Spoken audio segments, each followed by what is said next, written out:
Good morning from ABC 13. I'm Tom Cook. And I'm Bree Berry. Here's the latest news. Breaking news in Southeast Houston. Police believe an attacker hit again overnight, stabbing someone during a robbery. Jeff Ealing is on Betty. Jeff. A lot of people concerned out here, Bree. Think about it this way. 4 knife attacks in less than 5 hours overnight. The very latest happening around 10:45 at this apartment complex. We spoke with several people who live in this neighborhood. They are very concerned about the violent nature of these attacks. Many of us, don't have vehicles to get around. And so that's their only means of getting around is walking. So to be able to distinguish the difference between a bad guy and a good guy would be hard.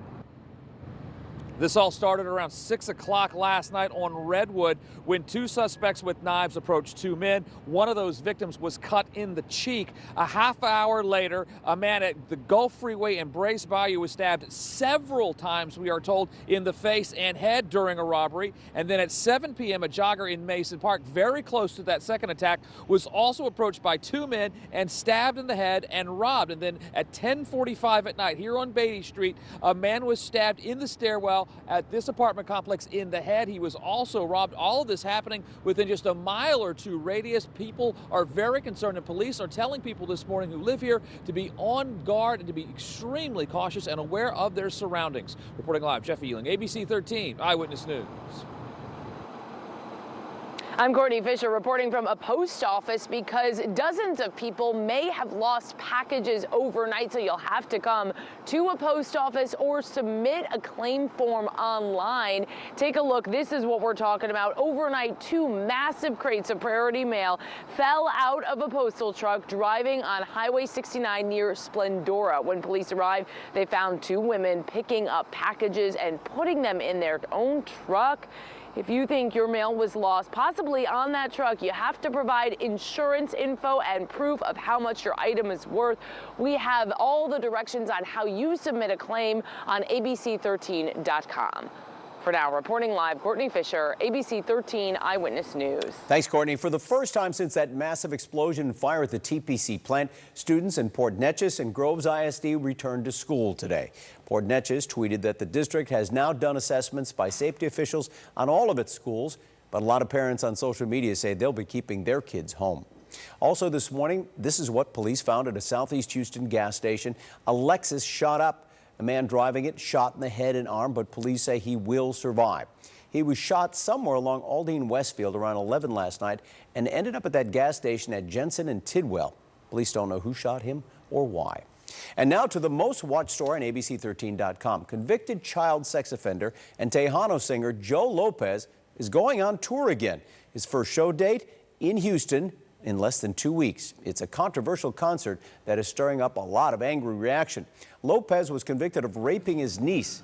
The former lead singer of Grupo Más was released from prison last March after he served almost 12 years of a 20-year sentence. He plans to call it his big return, the Freedom Tour.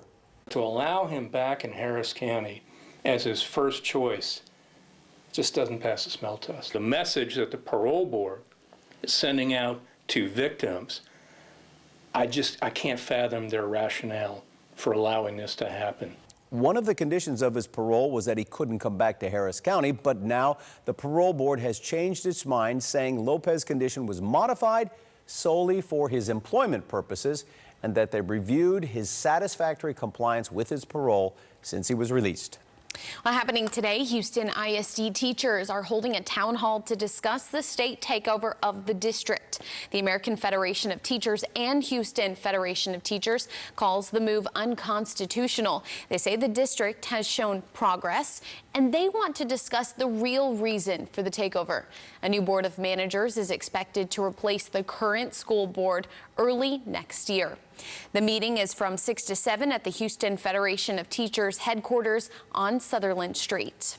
Also happening today, our new XFL team, the Houston Roughnecks, will unveil their home and road uniforms. Minicamp start tomorrow. The Roughnecks' inaugural game is February 8th, so really around the corner, at TDECU Stadium, hosting the Los Angeles Wildcats. ABC 13 was there in October when head coach June Jones introduced some of the players to fans. Well, today is the 28th annual Christmas Parade of Lights in Humble, and this year's theme is A Charlie Brown Christmas. It's a parade that starts at 6:30 tonight on historic Main Street in Humble.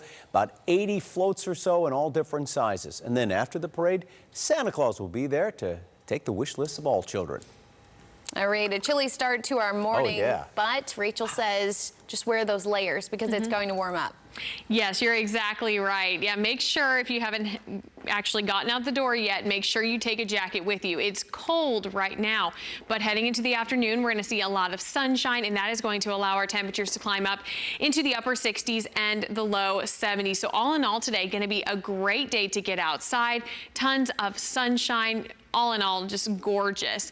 Then as we head into the overnight hours, Tuesday going into Wednesday, that's actually when we're expecting our next front to roll on in.